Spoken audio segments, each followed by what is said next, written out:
হতে পারে। স্বাভাবিক পানি পান করুন, ঠান্ডা পানি পরিহার করুন, ফ্রিজের পানি পরিহার করুন। তাপমাত্রা যখন 40°C পৌঁছে গেছে তখন খুব ঠান্ডা পানি পান করবেন না, কারণ এতে রক্তনালী হঠাৎই সংকুচিত হয়ে হঠাৎ স্ট্রোক হতে পারে। যখন বাইরে তাপমাত্রা 38°C অতিক্রম করে তখন ঘরে চলে আসুন বা ছায়ার তলে অবস্থান করুন। ঠান্ডা পানি পান করবেন না, স্বাভাবিক তাপের পানি পান করুন বা সব গরম পানি, তাও ধীরে ধীরে। ঘরে এসে হাত পা মুখ ধুবেন না, হাত মুখ ধোয়ার আগে একটু অপেক্ষা করুন।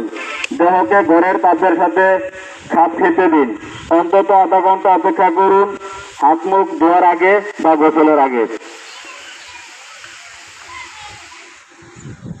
অল্প অল্প করে বারে বারে স্বাভাবিক পানি পান করুন। জুস বা এ জাতীয় পানি পরিহার করুন। স্বাভাবিক শরবত, ডাব বা লবণের পানি শরবত পান করতে পারেন, যদি তা আপনার জন্য অন্য কোনো কারণে নিষিদ্ধ না হয়ে থাকে, তবে তাও স্বল্প পরিমাণে।